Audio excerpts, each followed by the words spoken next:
Another item that you're going to find under your table of contents is this COVID student PowerPoint.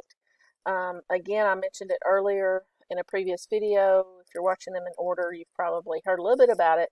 But this is the PowerPoint that the dean has asked each level of students to have one class for it to be present in. And so this one's it. So you will just need to kind of flip through this PowerPoint. The information on here, the questions and the case studies are the same thing that you will answer under this Assessments tab, the Quizzes tab, and then the Student COVID-19 quiz. Again, it's just about our policy, what tech is asking us to do and asking you to do, and gives you some scenarios, some what-if things, depending on your exposure.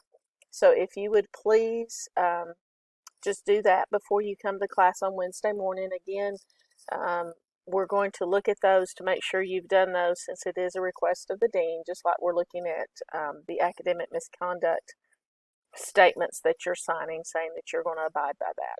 So if you will please do that, and I'd appreciate it. Thank you so much.